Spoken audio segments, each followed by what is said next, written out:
입니다. 지금까지 아나운서 최시중이었습니다. KBS. 대한민국 중심 채널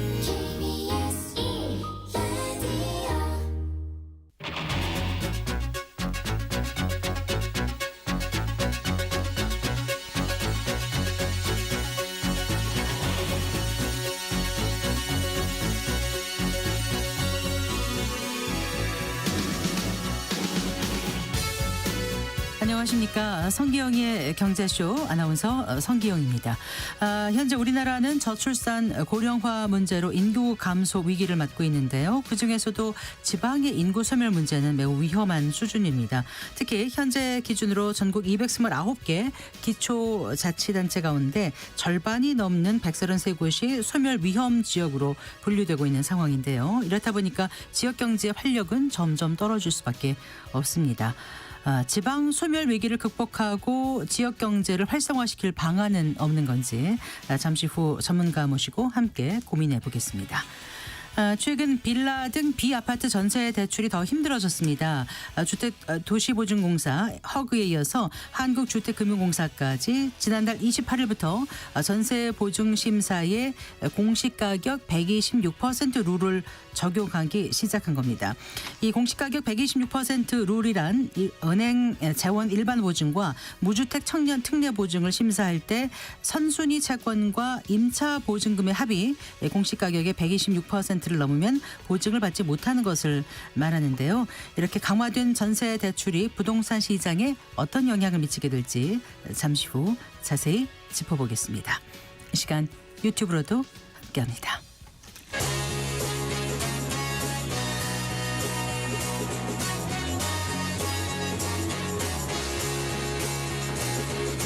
경제 시야를 넓혀드립니다.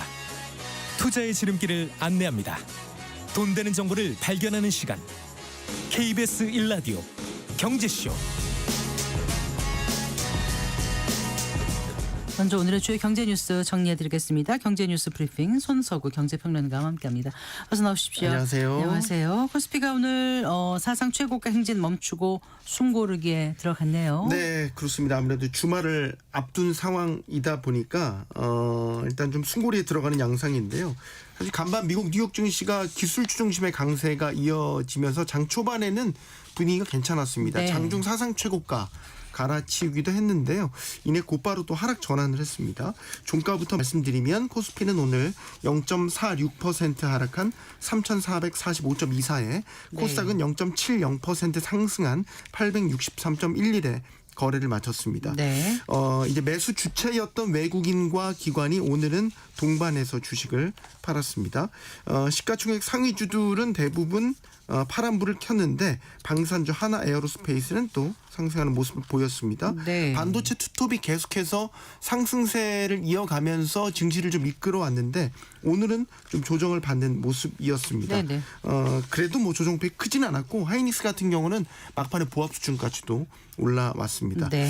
오늘 조정은 워낙 그동안 지수가 가파르게 오른 탓에 단기 급등에 따른 차익 실현 매물이 좀 출회된 영향으로 해석해 볼 수 있겠습니다. 네. 자, 오늘 그 원달러 환율이 많이 올랐죠. 네. 오늘 원달러 환율은 전날보다 5.8원이 상승해서요. 1393.6원에 거래를 마쳤습니다. 1390원대로 다시 진입을 했어요. 지금은 원화 약세 요인이냐 달러 강세 요인이냐 이거를 먼저 좀 봐야 되는데 네. 지금 기류는 달러 강세 기조가 뚜렷하다고 봐야 됩니다. 일단은 FOMC 회의가 있었죠. 미 연준이 예상대로 금리를 내리긴 했습니다. 그런데 시장 기대에 비해서는 전반적으로 매파적인 입장을 좀 보이면서 예. 달러 가치가 반등한 데 따른 것으로 풀이됩니다. 파월 의장은 이제 금리를 내리면서도 전반적으로 경제 상황이 나쁘지 않다 이렇게 평가를 했죠. 그리고 이제 점도표상으로 보면 올해 2차례, 내년에 1차례 정도 금리 인하를 지금 3회 정도로 예상을 하고 있습니다. 근데 이게 시장 예상치를 좀 밑도는 수준입니다. 시장에서는 4, 5회 정도의 금리 인하를 예상을 했기 때문에 이런 점 등이 지금 달러가 강세로 가는 원인으로 풀이됩니다. 또 간밤에 미국 고용지표가 최신 지표가 하나 더 발표가 됐는데 시장 예상치를 좀 웃돌았어요. 신규 실업수당 청구 건수였는데 23만 1,000건. 전주 대비 3만 3천 건 감소를 했고요. 이게 또 시장 전망치도 좀 밑돌았습니다. 그러니까 금리를 내린 주요 근거가 노동시장에 대한 둔화 신호였는데 이 노동시장 둔화 신호가 약해진 것으로 해석이 되면서 예. 달러 가치는 강세를 보였고요. 사실 야간 거래에서도 이미 환율이 좀 오르면서 상승폭을 키우는 모습이었습니다.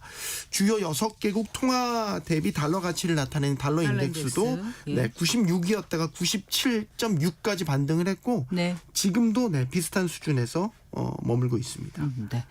그 KT 소액결제 피해 사태가 일파만파예요. 뭐 서버까지 침해 당한 것으로 네. 확인됐다고요? 네, KT가 이제 한국인터넷진흥원 키사에 자사의 서버 침해 흔적 4건, 또 의심 정황 2건 등을 신고했다고 오늘 밝혔습니다. 네네. KT는 현재까지 해킹 경로를 포함해서 이게 어떤 정보를 담고 있는 서버인지, 얼마만큼의 데이터 유출이 발생했는지 등은 아직은 확인이 불가능하고 조속한 시일 내에 침해 서버를 확정하고 구체적인 침해 내용과 원인을 규명하겠다 이렇게 밝혔습니다. 이 KT 소액결제 사태는 갈수록 확산되는 양상이죠. 최초에는 특정 지역의 소액결제의 피해였다가 이제 가입자 식별키 같은 개인정보에 해당하는 정보 유출이 확인이 됐죠. 이번에는 어떻게 보면 심장부에 해당하는 서버까지 침해 당한 게 확인이 됐으니까 일각에서는 제2의 SK텔레콤 사태로 비화되는 것 아니냐 이런 우려까지도 나오고 있습니다. 네. 실제 피해 규모도 커지고 있습니다. 실제 결제가 이뤄진 피해자를 집계를 해보면 278명에서 362명까지 늘었고요. 피해 금액은 2억 4천만 원까지 확대됐습니다. 네. 그리고 불법 펨토셀에 노출된 것으로 확인된 고객은 현재까지 2만 명을 넘어선 상태입니다. 지금 소액결제 피해와 관련해서도 여전히 많은 의문점들이 남습니다. 그러니까 KT 이용자들의 휴대전화를 해킹해서 그 소액결제를 시킨 것으로 알려진 피의자 2명이 경찰에 붙잡혔지 않습니까? 네. 근데 이제 이들의 배후라든지 해킹 수법은 여전히 명확하게 확인되지 않고 있어요. 그러니까 소액결제 과정에서 어떻게 인증 절차를 통과했는지 규명을 못하고 있는 거거든요. 네. 예를 들면 소액결제가 이루어지려면 가입자 식별번호 외에도 개인을 인증할 수 있는 유심인증키 정보가 필요하고 예. 이름, 뭐 생년월일들을 다 입력을 해야 되는데 이런 과정이 어떻게 연결이 된 건지를 지금 모르고 있단 말이죠. 그래서 지금 제기되는 가능성은 내부 인물과의 공조 여부도 가능성을 열어놓고 수사가 진행되고 있고요. 일각에서는 이번에 확인된 서버 해킹, 이 서버 해킹 정황과 이번 소액결제 사건의 연관성에도 주목을 네. 하고 있습니다. 그래요. 근데 이 KT가 서버 침해 신고를 늦게 했다. 지금 그런 의혹도 일고 있는 거죠. 네, 이게 이제 국회 과학기술정보방송통신위 소속 최수진 의원이 확보한 KT의 한국인터넷진흥원 침해 사고 신고 내용에 따르면요. KT가 서버 침해 인지 시점을 9월 15일 14시로 명시를 했습니다. 그런데 신고가 접수가 된 거는 우리 어젯밤이었습니다. 18일 23시 57분 30초경에 이뤄졌어요. 네. 근데 우리의 관련법은 기업이 해킹 피해를 최초로 확인한 시점에서 24시간 이내에 신고를 해야 된다. 이렇게 의무화를 하고 있습니다. 근데 이제 서버 침해를 인지한 시점이 15일이었다면 이건 법을 위반하고 늑장 신고를 한 거죠. 네. 앞서 이제 SK텔레콤도 이 해킹 피해 발생 당시 신고 기한을 넘겨서 늑장 신고를 했다는 비판이 휘말린 바 있지 않습니까? 현재까지 KT는 이런 늑장 신고 의혹에 대해서는 부인을 하고 있습니다. 서버 침해 신고와 관련해서 오늘 긴급 자료를 배포를 했는데 이걸 보면 그 SK텔레콤 해킹 사태 이후에 진행한 조사 과정에서 서버 침해 사실을 확인했다라는 내용입니다. 그러니까 어제는 무단 소액결제 사건 관련해서 2차 브리핑을 했었어요. 당시에도 서버 침해를 인지하지 못했다. 이런 설명을 내놓고 있습니다. 그러니까 서버 점검은 서버 전반으로 전수조사를 4개월 동안 진행을 했고 소액결제 상태와는 이 서버 진행과는 상호 연결성이 없다 보니까 어제 저녁에 이르러서야 침해 사실을 알게 됐다 이렇게 강조를 하고 있는데 예. 이건 해명을 해야 되겠죠. 그러니까 키사의 침해 상고 신고 내용에 보면은 15일 14시로 최초의 서버 침해 인지 시점을 명시를 했기 때문에 네. 이것과 이게 어떻게 다른 건지 이 부분을 명확하게 해명을 해야 될 것 같습니다. 그러니까 처음부터는 몰랐고 진행 그 조사 과정에서 서버 그 침해 사실을 확인했으니까 네. 법 위반은 아니다 이렇게 지금 얘기하고 그러니까 있는 KT가 거예요. 인지한 시점은 네. 어제 저녁이었다는 거예요. 네. 그래서 어제 저녁 늦게 23시가 넘어서 신고를 했다라는 입장인 건데 네. 최수진 의원이 확보한 키사의 침해 사고 신고 내용을 보면은 15일 14시로 네. 최초 서버 침해 인지 시점을 명시를 했다라는 거죠. 네. 이게 그것과 어떻게 다른지를 설명을 해야 돼요. 네. 정부가 이제 이렇게 최근 잇따른 해킹 사고와 관련해서 일단 그 강경 대응 방침을 내놨습니다. 네, 오늘 과학기술정보통신부 금융위원회가 합동 긴급 브리핑을 또 열었어요. 법무처 합동 내용을 공식화했고요. 징벌적 과징금 도입, 직권조사 같은 것들을 제도화하는 고강도 대책을 발표했습니다. 기업이 고의적으로 침해 사실 지연 신고하거나 미신고할 경우에는 과태료 처분을 강화하겠다. 그리고 기업의 신고 없이도 만약에 기관이 정황을 확보한 경우에는 네. 정부가 직권으로 조사할 수 있도록 제도를 또 바꾸기로 했습니다. 네. 또 CEO 책임하에 전산 시스템과 정보보호 체계 전반을 긴급 점검하고요. 보안사고 발생 시 사회적 파장에 상응하는 엄정한 결과 책임을 질 수 있도록 징벌적인 과징금 도입 등 방안을 도입하겠다는 계획도 내놨습니다. 하지만 정부의 이런 강경 대응 방침에 관해서는 뒷북 대응이다 이런 지적도 끊이지 않습니다. 네. 해킹 사고가 발생한 기업들을 보면 모두 정부기관이 인증하는 보안 인증을 받은 기업들이었거든요. 네. 이걸 ISMS라고 하는데 따지고 보면 정부의 인증을 이렇게 받더라도 해킹 가능성이 열려 있다는 점이 이번에 확인이 된 만큼 인증제도 자체의 신뢰성이라든지 실효성에 의문이 있다라는 거고요. 롯데카드 사태의 경우에는 금융당국의 현장 조사 과정에서 당초 신고했을 때보다 지금 100배가 넘는 광범위한 규모의 개인정보 유출이 확인됐지 않습니까? 네. 결국 이걸 보면 당국이 과잉 대응을 우려해서 최초에 소극적으로 대처했다는 비판도 제기되고 있습니다. 자, 그리고 여한구 통상교섭본부장이 미국과의 관세 후속 협상을 마치고 귀국한 거죠. 네, 그렇습니다. 좀 협상과 관련해서 진전된 사항이 나온 게 있습니까? 일단 여한구 본부장은 이제 오늘 새벽에 인천국제공항을 통해서 귀국을 했고요. 미국 무역대표부 대표와 의회 주요 인사들을 만났고 전반적인 협상 상황과 비자 문제 해결을 위해서 협의를 했다고 밝혔습니다. 지금 협상의 최대 난제하면 역시 대미 투자와 관련된 것인데요. 이것과 관련해서는 일본과 한국이 다르다는 부분을 여러 가지 객관적 자료와 분석들을 제시를 하고 최대한 미국 측을 설득하고 있다 이렇게 밝혔습니다. 일본은 한국에 앞서 미국 과 관세 협상을 타결하면서 5,500억 달러 투자에 합의를 했고 투자 이익의 90%를 미국에 넘기는 이런 양해각서를 체결한 바가 있죠. 예. 근데 이거는 일본의 경우와는 우리가 다르다는 겁니다. 일본의 경우에는 아무래도 안전자산으로 분류되는 엔화를 바탕으로 네. 일본의 대미 투자 펀드를 맺고 있기 때문에 이거는 한국과의 사정은 좀 다르다는 점을 미국 측에 설명을 하고 있고 네. 나아가서 우리가 미국에 약속한 3,500억 달러에 달하는 대미 투자 펀드 실행에 있어서 미국과의 통화 수합이 체결하는 게 필수라는 입장을 시사하는 것으로 풀이되는데요. 지금 우리 정부는 대미 투자 펀드가 실행될 경우에는 국내 외환 시장의 충격이 우려되니까 미국과 무제한 통화 수합 체결을 추진하고 있는 것으로 알려져 있죠. 그리고 지금은 무제한이 만약에 이 조건이 받아들여지지 않을 경우에는 범위 조정을 통해서라도 그러니까 예를 들어서 일정 규모만이라도 네, 네. 통화 사업을 체결하는 방안을 검토하고 있는 것으로 알려졌습니다. 또 비자 문제와 관련해서도 미국 측도 이 비자 문제의 심각성을 잘 이해하고 있다면서 조속한 해결을 촉구했다고 덧붙였습니다. 네, 잘 들었습니다. 고맙습니다. 감사합니다. 경제 뉴스 브리핑 손석우 경제평론가와 함께했습니다.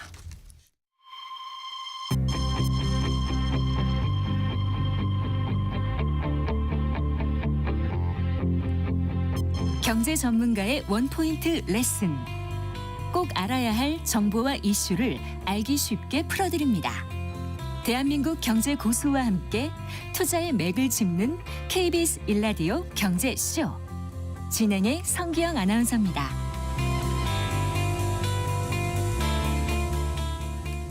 네 시 19분입니다. 서울과 수도권은 점점 과밀화되는 반면에 지방은 일할 청년들은 물론이고 인구 자체가 줄어들면서 이제는 뭐 지방 소멸이라는 말까지 나올 정도로 위험한 수준인데요. 여기에다가 이제 고령화까지 더해지면서 돌파구를 찾기 힘든 상황입니다. 자, 어떻게 하면 수도권 과밀화를 해소하고 균형적인 지역 발전을 이룰 수 있을까요? 지방 소멸 위기 해법은 무엇일지 오랫동안 이 문제를 연구해오고 계신 중앙대학교 도시계획 부동산학과의 마강래 교수 스튜디오에 모셨습니다. 교수님 반갑습니다. 네, 안녕하십니까. 안녕하세요. 예, 그 수도권 집중은 점점 심화되고 있는데 지역은 되려 지금 소멸 위기가 또 가중되고 있는 것 같고요. 어떤 건지 이렇게 말로는 하는데 수치로 좀 말씀해 주시면 확 와닿을 것 같습니다. 그러니까 저희 언론에 많이 소개된 지역 위기 소멸 지표를 되게 많이 써요. 네. 저희가 226개의 네. 기초자치단체가 있다고 하는데요. 이 중에서 한 118곳이 소멸 위기에 있다라고 해요. 네. 대략적으로 보면 한 50% 정도 되는 것 같아요. 네. 그리고 이 숫자는 계속 늘어나고 있다라는 거. 네. 근데 이게 이제 소멸 위기에 있다라는 말은 있지만 네. 지자체가 없어지는 경우는 없어요. 그러니까 지자체가 어려워지면 어려워질수록 그러니까 중앙의 도움이 계속적으로 가기 때문에 네. 문제는 이제 이런 거예요. 그러니까 소멸 위기 지역이 많아지고 있다라는 점은 그러니까 그만큼 중앙에 의존해서 네. 생존을 계속 해야 되는 지자체들이 네. 그 정도로 많다. 그러니까 반 정도가 중앙의 도움 없이는 생존이 불가능하다. 그렇게 말씀드릴 수 있을 소멸이라는 것 걸 같습니다. 사전적 의미로 생각하면 굉장히 두렵거든요. 근데 그렇죠. 어느 정도일 때 소멸이라는 표현을 쓰는 건가요? 인구 소멸이라는 게. 인구 소멸이라는 얘기는 네. 인구가 이제 자꾸 없어진다라는 얘기 아닙니까? 네, 네. 인구가 없어지면요. 인프라를 유지할 수가 없어요. 예. 그러니까 기존에 인구가 100명이 있었을 때의 인프라에서 네. 한 반 정도가 줄어들면은 상당 부분의 인프라를 완전히 다시 재편하거나 없애야 되는 상황이 되는 네, 거죠. 네. 그럼 그 지역에는 심각한 위기가 이제 있게 되는 거죠. 네. 그래서 그거를 이제 인구의 수도 중요하지만 인구가 빠르게 줄어들므로 인해서 지역이 어려워지는 현상 네. 이제 이런 것들에 대한 아마도 경각심을 불러일으키기 위해서 그런 소멸이란 좀 자극적인 단어가 나오지 않았나 네. 이런 생각이 듭니다. 그러니까 고령화 저출산으로 인해서 인구 감소가 급격히 이루어지면서 어떤 말씀하신 인프라라든가 지역 공동체가 유지될 수 없을 정도로 뭔가가 사회 경제적 기능이 쇠퇴하고 약화되는 그런 그렇죠. 현상을 그렇죠. 이제 소멸이라는 표현으로 그렇죠. 하는 것 같은데 네. 가장 근본적인 원인은 뭐라고 보십니까, 교수님? 지역이 어려워지는 현상을 보면요. 그냥 청년 인구가 유출되는 거죠. 청년 인구가 유출되는 거의 이면에는 네. 좋은 일자리가 없어지는 거예요. 네. 좋은 일자리가 없어지는 이면에는 산업 구조 변화가 있는 거고요. 네. 그러니까 수도권이 좋은 일자리를 만들어내기 좋은 공간적 조건이다라는 겁니다. 그러니까 최근으로 올수록 첨단 산업이 뜨지 않습니까? 네. 이 첨단 산업은 토지라든가 공장이라든가 이런 것도 중요하지만 더 중요한 게 인재가 더 중요해졌어요. 네, 네. 그러니까 좋은 인재죠. 혁신적 아이디어를 내는 인재. 그 인재가 선호하는 공간적 조건이 빽빽하고 다양한 사람을 쉽게 만나서 수다를 떨 수 있는 정보 거. 교환을 많이 할 수 있고. 그렇죠. 네. 그게 이제 인재들의 내공을 축적할 수 있는 공간이 되는 거고 네. 그 인재들을 쫓아서 기업이 또 달라붙는 거죠. 네. 그러니까 이런 구조 속에서 작고 빽빽한 곳으로 기업도 집중하고 인구도 집중하는 현상이 나타나는 거죠. 네. 나이가 들다 보니까 너무 빽빽한 게 싫고 좀 여유 있는 공간에서 살고 싶다 이런 생각을 하게 되는데 구조적으로 지금 산업 구조라는 이런 게 이제 빽빽한 거를 찾게끔 가고 있다 이렇게 말씀하시지 않으셨습니까? 맞습니다. 그러면 어떻게 해야 되는지 지금 해법을 계속 내고 계신 걸로 알고 있는데 지난번에 저희 방송에 출연하셨을 때 그래도 지방이 살아갈 길은 메가시티를 만들어야 된다라고 말씀하셨던 것 같아요. 네, 근데 맞습니다. 메가시티는 또 어떤 거죠? 어느 정도 규모가 메가시티입니까? 메가시티가 그 조금 더 전문적인 용어로 하면 초광역권이다라고 얘기를 해요. 네. 그러니까 광역을 넘어선 권역인 거죠. 그러니까 예를 들어서 부산 광역시가 광역권 아닙니까? 광역도시 아닙니까? 부산, 울산, 경남이 만약 이렇게 같이 뭔가를 하게 된다면 그게 초광역적 개념이 되는 거예요. 네. 그래서 그런 넓은 지역을 대상으로 해서 여기에는 이제 큰 거점, 중간 거점, 그 농어촌 작은 거점들이 있지 않겠습니까? 그런 것들을 서로 잘 연계해 가지고 네. 교통으로도 연계하고요. 그다음에 프로그램으로도 연계해 가지고 뭔가 인구가 줄어들고 성장률이 낮아지고 있으니까 집적 경제를 잃잖아요. 그걸 끌어올리는 개념입니다. 이제 우리나라에서 네. 이렇게 네트워크로 잘 연결돼서 하나의 기능적 도시권, 큰 기능적 도시권으로 작동하는 곳은 수도권밖에 없어요. 그럼 수도권이 지금 서울, 경기, 인천에 교통망이 엄청 깔리지 않았습니까? 점점 더 깔리는 것 같아요. 그렇죠. 그래서 네. 용인 사람들이 서울 사람이라 생각하고 그 성남 사람들도 서울 사람이라고 생각하고 서울이 더 확대되고 커진다. 그렇죠. 기능적으로 네. 확대되는 네. 거죠. 근데 그런 과정 속에서 서울은 굉장히 힘을 얻어간 거고요. 네. 인구와 산업을 흡입한 거고요. 네. 그 지자체는 점점 인구가 줄어드니까 교통망도 제대로 못 갈고 네. 이제 그런 식으로 되는 거죠. 점점 빈익빈 부익부 현상이 공간에 나타나는 것. 이걸 막기 위해서 지역에도 네트워크 덩어리를 만들자. 서울같이. 그쵸. 네. 그러니까 새로 도시를 만드는 개념이 아니라 이런 기존에 있는 것들을 조금 더 효율적으로 사용하고 압축한 다음에 연결해서 네트워크 덩어리를 만들면 그 덩어리가 하나의 도시가 된다라는 개념입니다. 네. 그럼 아까 부산 어디요? 부산 어디를 묶으면 된다고 하셨잖아요. 그러니까 부울경 내에는 네. 그 수많은 거점들이 네. 있죠. 호남권 같은 경우는요? 그 광주 전남에서 네. 여러 거점들이 있죠. 예. 그러니까 광주를 중심으로 해서 밑에 이제 목포라든가 이제 이런 데를 다 엮는 어떤 그런 개념이죠. 그렇게 하면은 지방이 살아갈 수 있다. 소멸을 막을 수 있다라고 보시는 거예요. 그렇죠. 지금 너무나 청년 인구 유출 속도가 심해서 지방도 일자리가 생기는 빽빽하고 다양한 사람들이 있을 수 있는 공간적 조건을 특정 지역에다가 조금 더 힘을 써서 만들어주는 개념입니다. 최근에 그 베이비 부머 귀향 프로젝트를 제안하셨어요. 이게 흥미롭던데 어떤 거죠, 교수님? 저희가 이제 제가 메가시티 연구를 하다 보니까 네. 이 큰 거점만 자꾸 달려나가는 거예요. 그래서 통계를 보니까 너무 신기했던 게 농어촌 지역, 그다음에 중소도시 지역에 대규모 인구 유입이 발생하고 있었어요. 특히 40대, 50대, 60대 인구들. 네. 여기는 이제 인구 오고 가는 거를 다 계산하면은 그냥 플러스입니다. 그리고 엄청난 플러스입니다. 그래서 청년 인구는 엄청나게 나가는데 네. 40대, 50대, 60대 인구가 들어오고 있었어요. 그래서 네. 이걸 뭐지 하면서 잘 보다 보니까 예. 그 예전에 다 이제 예전에는 다 시골 사람이지 않았습니까? 이런 분들이 대도시에서 열심히 일하고 또 은퇴한 다음에 뭔가 제2의 인생을 설계하기 위해서 지역으로 내려가는 현상, 이제 이런 것들이 나타났다라는 겁니다. 그래서 네.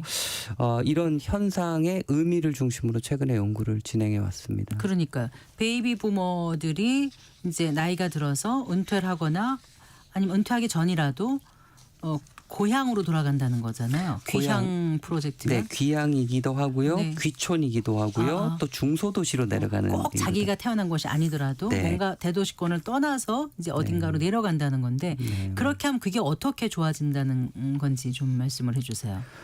그런 현상을 발견하셨다면서요. 저희가 네. 수도권에만요. 그러니까 되게 활발하게 움직이는 인구가 55세에서 64세. 딱 고령자로 편입되기 전에 인구. 네. 굉장히 그러니까 60년대생이에요. 활발히 움직이고 있습니다. 근데 네. 이 인구만 해도 400만 정도가 됩니다. 그래요? 네, 400만 정도가 되는데요. 이 400만 인구 중에서 한 15% 정도가 네. 굉장히 강한 욕구를 가지고 있어요. 지금 짐을 싸서 예. 지금 움직이려 한다라는.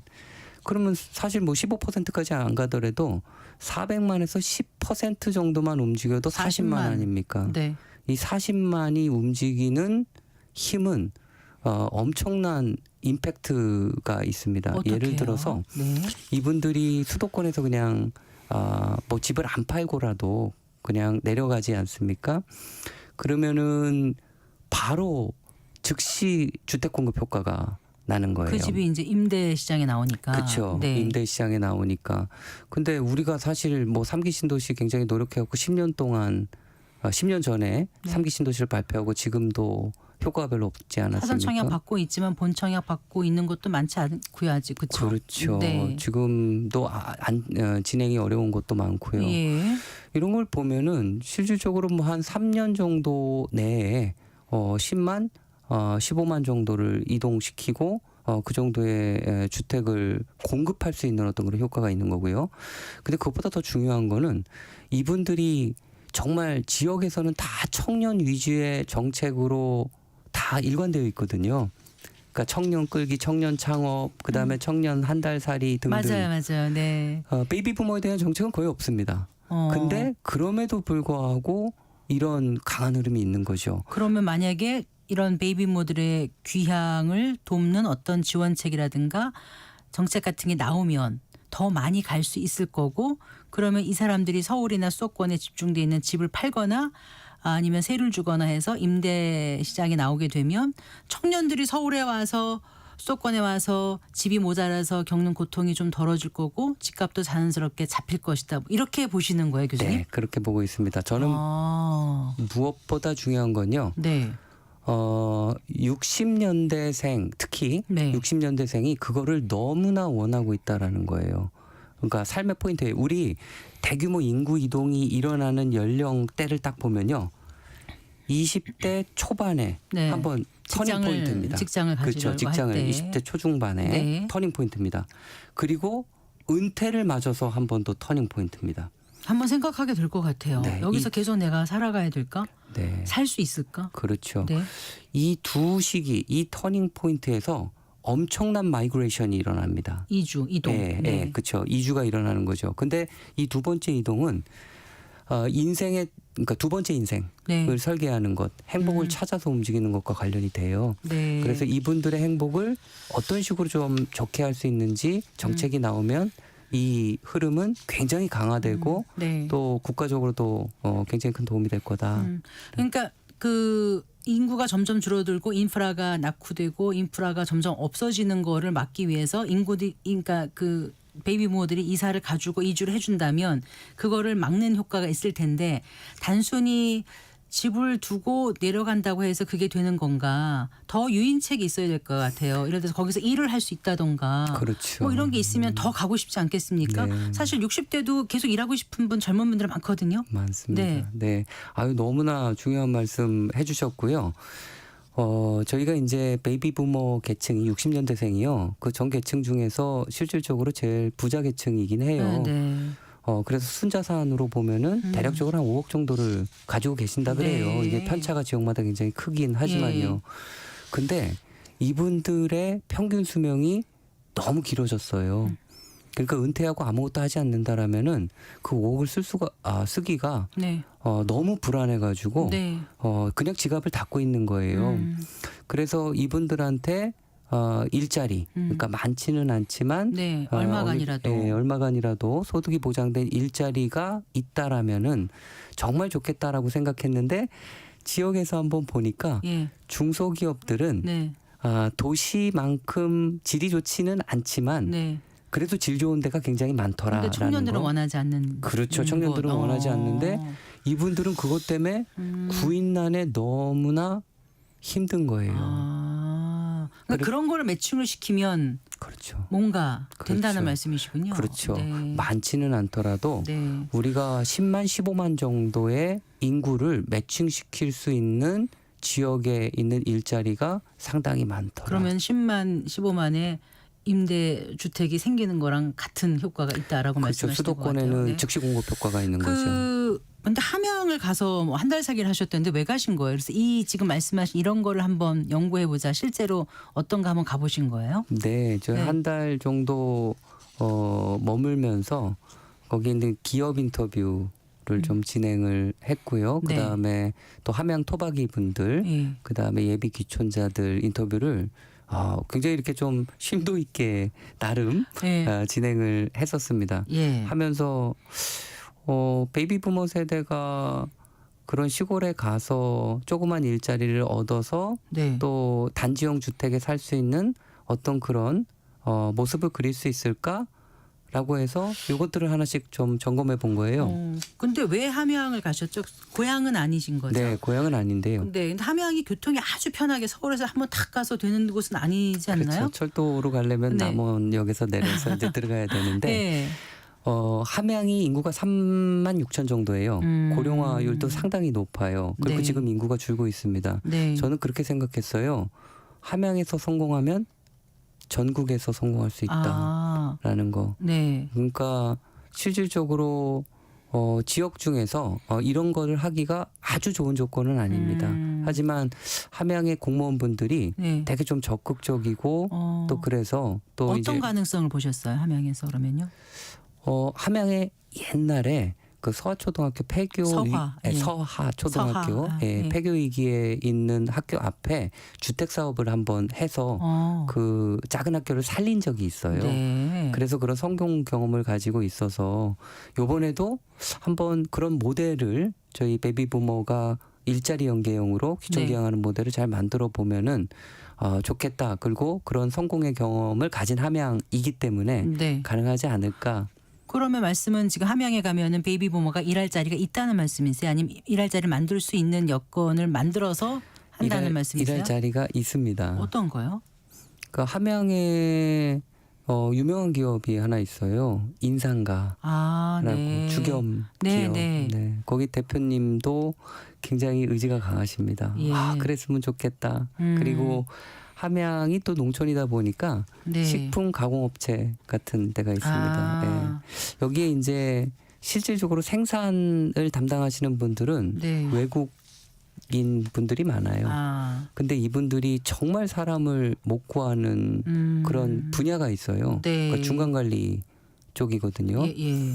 이런 쪽은 정말 함양에서 구하기가 힘들어요. 왜 베이비 부머 세대가 좀 경험도 있고 그러니까 네. 이런 분들이 그런 자리들을 좀 채워준다라면은 네. 일단 함양에도 기업은 많지 않지만 사실은 일자리를 채울 수 있는 네. 그런 것들은 꽤 있더라. 지자체와 중소 중견 기업 그다음에 그 베이비 부머가 이제 이렇게 다 어울리면은 큰 시너지가 날 수 있다 이런 생각을 맞습니다. 하신 것 같아요. 맞습니다. 네. 그래요. 저희가 이 짧은 시간에 이 지방 소멸 위기의 해법이 무엇인지 다 얘기하기 좀 어려울 것 같은데 베이비 부머 이제 귀향 프로젝트인가 어떤 건지 좀 들어봤거든요. 총론적으로 교수님 어떤 말씀 해주고 싶으세요? 청취자분들 위해서. 저희가 이제 이런 거를 좀 봤으면 좋겠어요. 지역의 청년 인구 유출이 네. 멈추질 않고 있어요. 너무 힘들어요. 저희가 이제 60년대생 베이비 부머 세대들이 지금 행복을 찾아서 정말 대규모 이동을 하고 있는 상황이에요. 그런데 이분들을 맞이할 준비가 지역은 되어 있지 않은 것 같아요. 이게 하나의 메가 트렌드로 자리를 잡았고요. 네. 그렇다라면은 이분들의 인생 이막을 응원해 주는 게 네. 대한민국의 그 쏠림 현상을 치유하고 지속 가능성을 좀 담보하는 그런 좋은 대안이 되지 않을까. 네.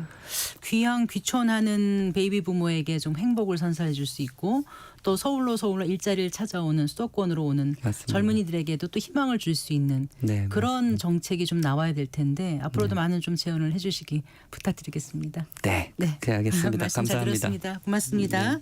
네, 중앙대학교 도시계획 부동산학과 마강래 교수와 얘기 나눠봤습니다.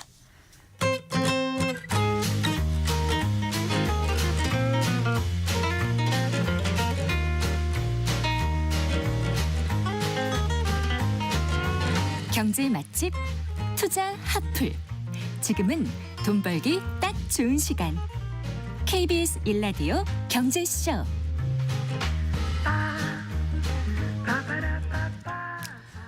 이번엔 부동산 시장을 한 뼘 깊게 분석해보고 한 발 빠르게 전망해보는 시간입니다. 부동산 투자 분석 우리은행 함영진 부동산 리서치랩장 스튜디오에 모셨습니다. 반갑습니다. 네, 안녕하세요. 안녕하세요.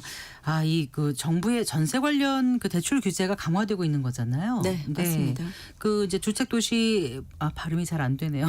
주택 도시 보증 공사에 이어서 한국주택금융공사까지도 지난달 28일부터인가요? 그 전세 보증 심사에 공시 가격 126% 룰을 적용하기 시작했다고 하는데 네. 뭐 빌라나 다세대 다가구 갖고 계신 분들은 이거 잘 아실 테지만 모르시는 분들은 126이 뭐야 이러실 것 같아요. 네, 잠깐 좀 설명을 해주세요. 것 같습니다. 네. 일단 이제 말씀하신 대로 이제 전세금 대출 보증 심사를 할 때 이제 임차 보증금이 주택의 시세를 넘지 않도록 이제 안전 장치를 두겠다는 건데요. 네. 사실 이제 담보가 있는 뭐 주택담보대출과 같이 전세대출은 질권 설정을 해주는 신용대출이나 다름이 없잖아요. 네. 그렇기 때문에 여기서 이제 보증가입 시세 판단 기준치를 이제 공시가격의 126%로 정한 것이 바로 126% 룰입니다. 네.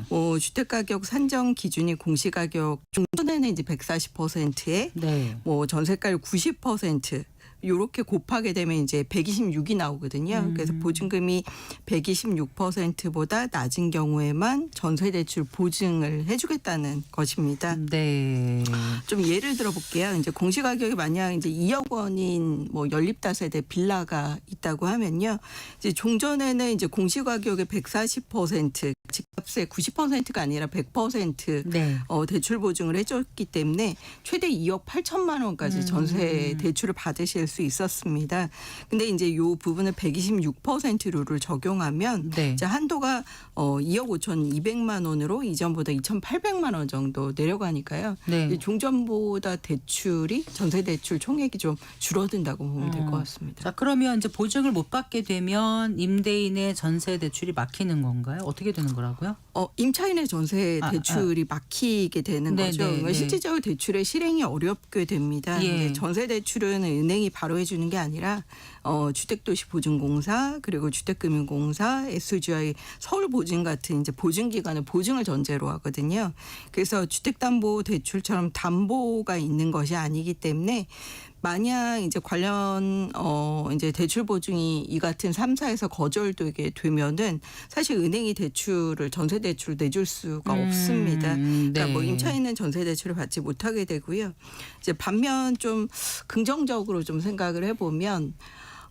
이제 비싸게 책정된 좀 위험한 전세 계약을 사실상 이제 임차인이 자연스럽게 대출을 많이 받아서 그동안 메우는 구조였는데 이런 부분들을 좀 피할 수 있는 안전장치가 되는 경우도 있을 수 있겠고요. 네, 네. 임대인의 입장에서는 높은 가격대의 임차인을 구하기 좀 어려워질 수 있잖아요. 그러면 전세금을 합리적인 가격의 임대차를 놓을 수 있는 기회가 되기도 하지만 대신 전세금을 대출 보증 기준 이하로 맞추도록 압박을 받게 되기 때문에 네. 일부에서는 전세, 전세금 반환과 관련된 임대인의 부담 이런 부분도 조금 높아질 수는 있을 것으로 보여집니다. 이게 그 126%로 바뀌게 된 계기가 뭐죠? 일단 전세 사기나 이제 깡통 전세와 관련된 이슈가 좀 가장 컸던 것으로 보여지는데요. 그 대출 보증 기관이 위험 거래를 좀 걸러주게 되면 집주인이 시세보다 좀 높은 전세금을 받아서 일명 전세 사기, 역전세 위험 이런 것들을 키우는 부분들의 행위를 좀 장기적으로 줄일 수 있다고 보는 것 같습니다. 올해 이제 수도권의 전세가가 오르고 있지만 사실 이제 지난 몇 년간을 돌아보면 사실 전국적으로 전세 사기, 역전세 이런 부분들 때문에 전국적인 피해자만 3만 명을 돌파하기도 했었잖아요. 그래서 임차인이 전세 대출을 받으려면 이제 보증이 되는 금액 범위 내에서만 사실 임대차 계약을 그러니까 자비로 전세금을 모두 마련할 수 있으면 좋겠지만 대부분 전세를 대출을 끼고 전세를 들어가는 경우에는 네. 아무래도 이런 120% 룰에 적용받을 수밖에 없다고 보여지고요. 반대로 임대인은 이제 이런 전세 대출 보증 가입이 가능한 수준으로 전세금을 좀 낮추는 조정 압력 이런 부분들을 좀 받게 되면 이제 상대적으로 장기적으로 금융권의 입장에서는 전세금 대출을 떼이는 이슈를 좀 줄일 수는 있을 것으로 보여집니다. 예. 그 그 전세 사기라든가 뭐 무리한 갭 투자 막는 데는 당연히 이제 효과가 있을 것 같아요. 그런데 그 임차인 입장에서는 좀 곤혹스러운 분들도 계실 수 있지 않을까요? 그럴 수 있죠. 그러니까 예를 들어서 전세 대출이 본인이 원하는 가액대로 보증을 받기 어려워서 나오지 않는다고 한다면 뭐 선택지가 다양하지는 않다고 보여집니다. 뭐 일례로 좀 더 뭐 저렴한 전세 매물을 찾아서 중앙부에서 외곽으로 이동하는 경우도 있을 수 있을 것 같고요.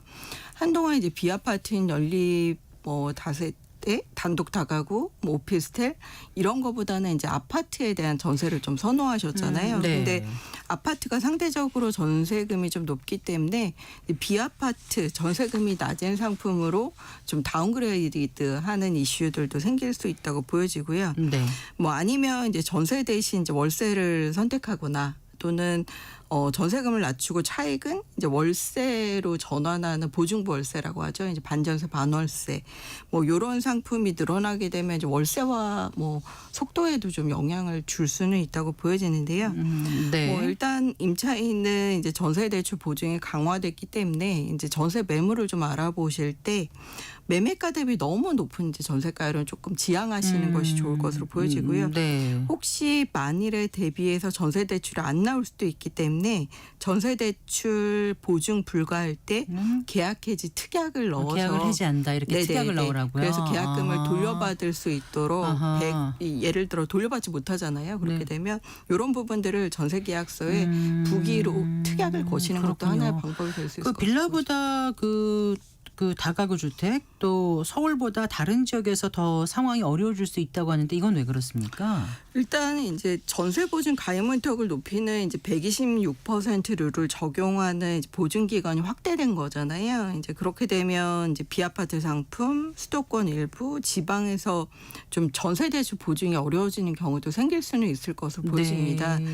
뭐 실제 이제 부동산 중개 플랫폼 집토스가 2020년부터 이제 올해 8월까지 수도권의 연립다세대 전월세 실거래 가구 그 해당하는 주택의 이제 공동주택 가격, 공시가격 이런 부분들을 분석한 결과 2023년 하반기에 체결된 수도권 연립다세대 전세 계약 한 5만 3천여 건 중에 네. 한 27.3% 그러니까 예를 들어 14,400여 건이 공시가격의 126%를 초과한 거래였습니다. 네. 그러니까 이런 전세 거래가 이제 갱신되면 좋은데 예를 들어 이제 추가로 보증금을 올려줘야 된다든지 내지는 이사 가고 보증금을 빼서 나와야 되는데 그 같은 금액이라고 하더라도 종전보다 전세 대출의 총액이 낮아지기 때문에 네. 새로 들어오시는 분들은 임대료를 낮출 수밖에 없어서 일부는 뭐 역전세가 생길 수는 있는데요. 네. 뭐 서울도 한 21% 된다고 하고요. 뭐 경기 36.8%, 인천이 45.9%니까 네. 수도권에서도 신규 전세 대출이 막히는 계약이 있을 수도 있을 것으로 보여집니다. 네. 근데 이 126% 룰이 임차인에 따라서는 굉장히 그 진입 장벽이 클 수 있기 때문에 약간의 뭐 예외 조항 이런 건 없나요?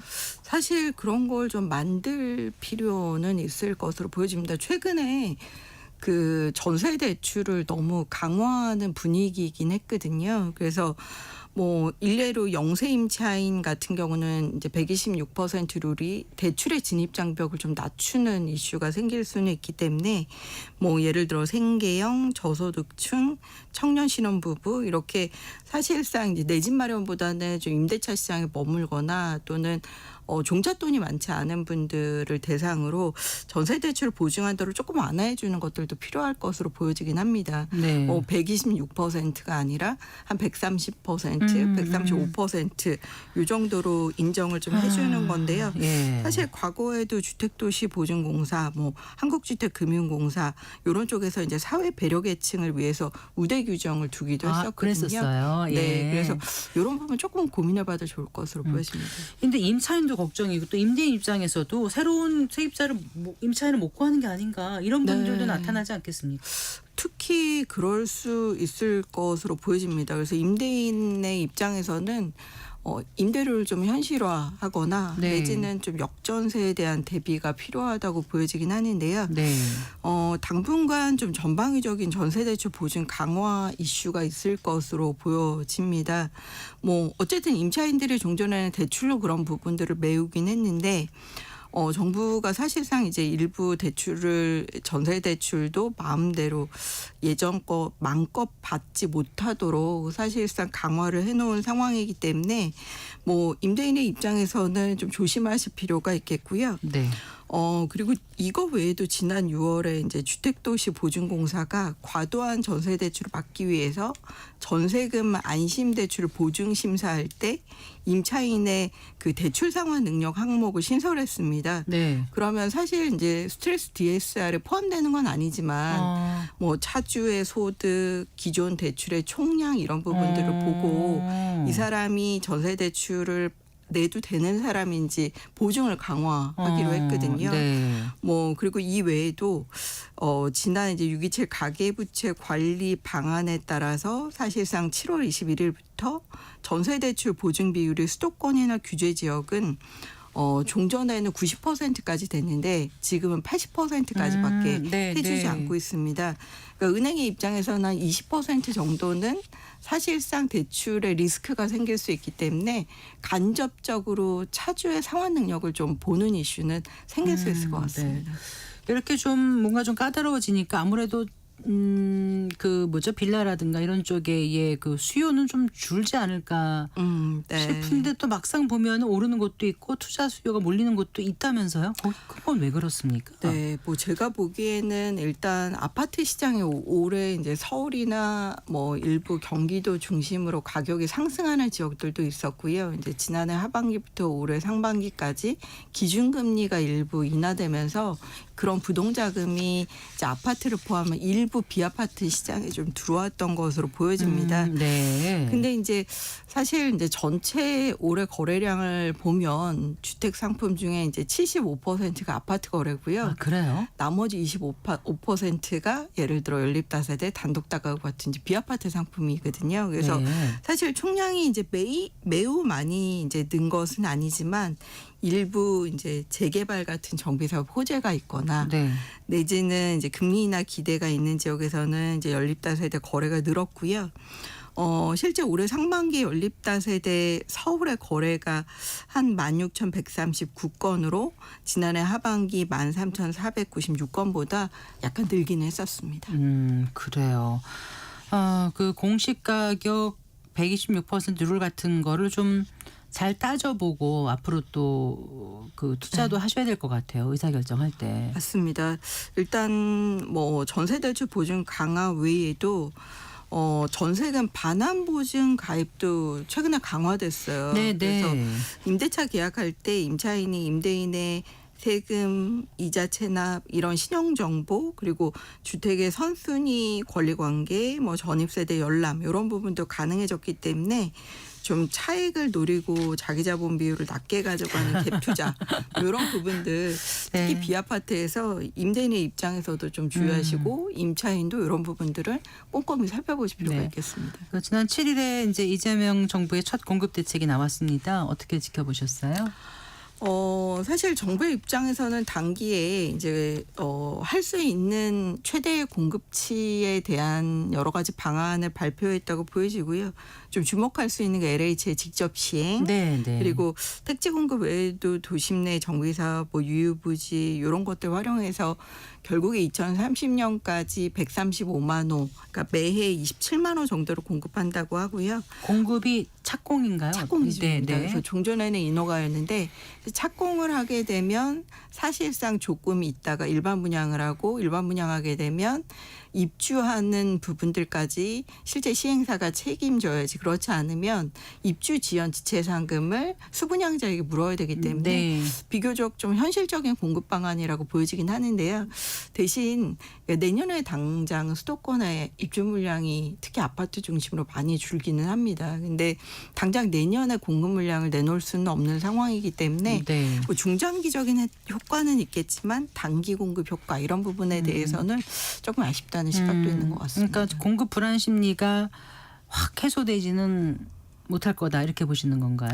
뭐 중장기적인 공급 시그널을 주고 있다는 점은 긍정적이긴 한데요. 이제 정부 입장에서도 공급 확대책과 수요 억제책을 좀 동시에 펴는 전략들은 계속 가져갈 것 같습니다. 네. 예를 들어 이번에 강남 지역에 토지거래 허가구역은 내년 말까지 연장됐지만 네.